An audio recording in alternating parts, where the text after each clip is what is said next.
So let us continue with Nash Therapeutics study streak for 6th June.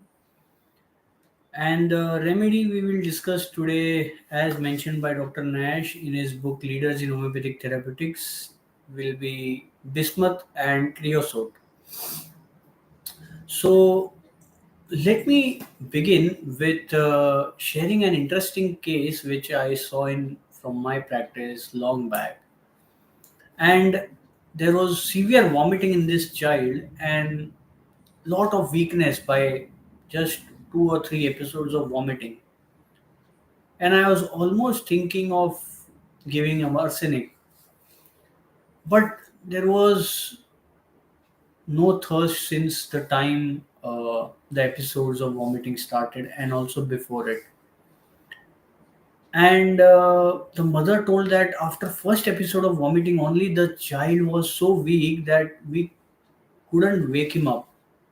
He just woke for the second vomiting, and after that, he was even more weak. That brought to my mind the remedy Veratrum album. But there was no coldness. So, whenever we are prescribing in acute conditions, we need to have some physical particulars, physical generals, modalities, or the mind symptoms, something running through across the patient's picture and the totality to prescribe. When I didn't have any clues to give arsenic and any clues to give veratrum, suddenly a remedy which stands in between both of these remedies came to my mind, which I learned in my college days from academics. The remedy was bismuth. With bismuth 200 every half hourly within 6 to 7 doses and one more episode of vomiting, the child recovered, gained consciousness also and the energy also, and could come back to normalcy. Such an alarming case it was that the parents were panicking whether we should admit the child. So what does Nash tell about bismuth? One of the genuine remedies for cholera infantum, and the disease is sudden in its onset and rapid in its course. You saw from what my description of the patient was when I saw this case of vomiting. So it will be something like that. It gives very less warning and it will be sudden and rapid. So you will think of arsenic, you will think of veratrum, but you will juggle between these two. That's where you should think of bismuth. For cholera cases, Dr. Nash tells that bismuth, creosote, and veratrum, any of the three can help. You need to match the totality. For bismuth, he tells that the stools are watery, profuse, painless, offensive, cadaverous smelling. So we saw this also in Sorinum, in Podophyllum.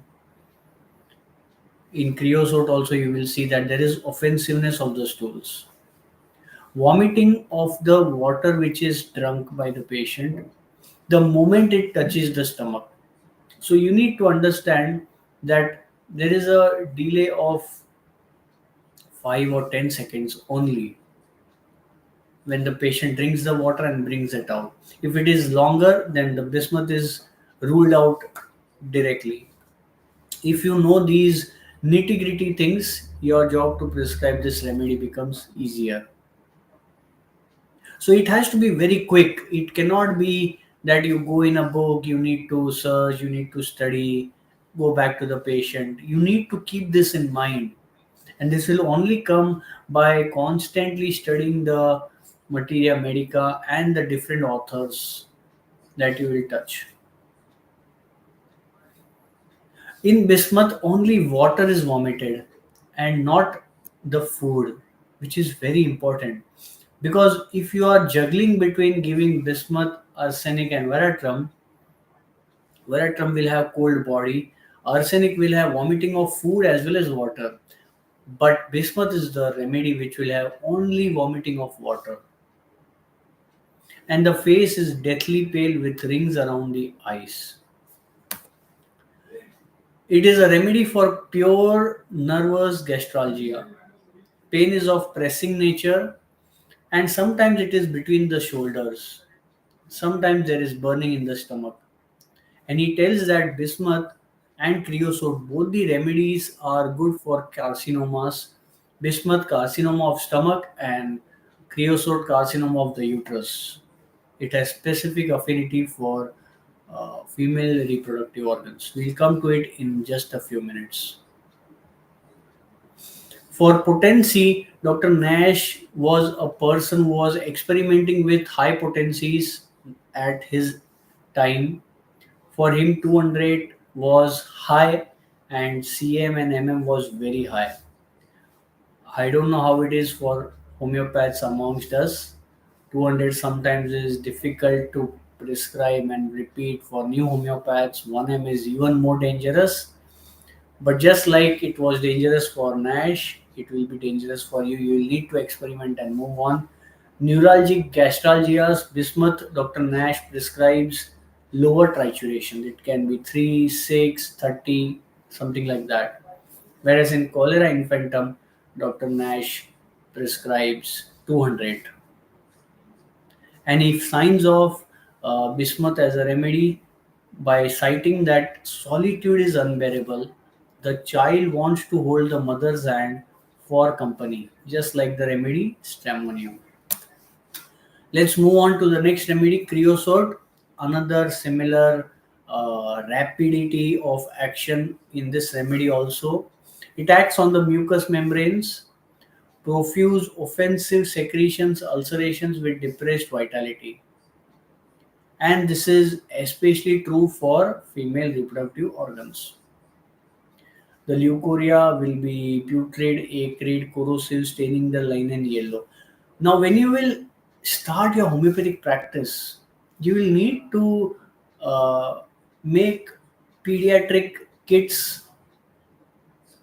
or the remedies ready for pediatric cases, remedies ready for gynecological cases, remedies ready for geriatric cases. And if you have made a collection of such groups of remedies, well and good. If not, then you should do it. This is how I did, and the success you will have is immense because you will have a group of remedies for certain class of patients reporting to you. For gynecological cases, creosote should be included along with the other remedies that you should think of. Sabina, Ustilago, Thalasvi, Bursa Pastores, Senecio aureus, Pulsatilla, of course. In creosote, Dr. Nash tells, as well as we see in all the materia medicas, that there is tendency to hemorrhage. Hemorrhoidal troubles with hemorrhage is there, and the hemorrhage occur with the leucorrheal troubles. Similar medicine we see is rustox, creosote, and sulfur. And many cases of cancer were cured by Dr. Nash. CA of the uterus was cured by Dr. Nash. In fact, he cites Dr. Gunsi mentioning creosote as a remedy for CA of mammae. Dr. Nash used it in 200 in some such carcinoma cases and found good action. And another thing what Dr. Nash tells us is that it is a very good remedy, better than mercury. Creosote has more decided action on the gums. It is not often used in painful dentition, and actually this is where he tells us that it should be used in painful dentition with diarrhea. So all the cases of children who have gums issues and diarrhea, we should think of creosote very strongly. And the gums will be painful, they will look dark, they will look blue. Children who have early decay of teeth, Staphysagria, Basilinum, and creosote can be thought. This is my suggestion. And in cases of vomiting also, it is a very good remedy, creosote. Offensiveness will be clearly marked. Last but not the least, creosote is a good remedy for urinary complaints. What are the indications given by Dr. Nash? There will be lot of urine, pale, copious urine. The urging is sudden, they cannot wait. And there is one very important symptom, which is there are two symptoms, but both are connected. One symptom is can pass the urine only when lying. And this is the reason why creosote children wet the bed when they go to the sleep for the first sleep. They cannot be aroused from the sleep. So, this is the correlation of the symptom. Those who are struggling with nocturnal enuresis cases, you should ask your patients or the relatives about when is the urination urine passed. Mostly the parents will tell us that it is in the first sleep or it is in the early morning that we have often observed. If it is in first sleep, creosote is the remedy to be prescribed. If you don't find any modalities, you can give equisetum as a remedy. I have given, tested, tried, failed, tested, and succeeded in nocturnal aneurysm cases. So that's all from myself. And keep following Homeosetu for interesting announcements on the way for all homeopaths.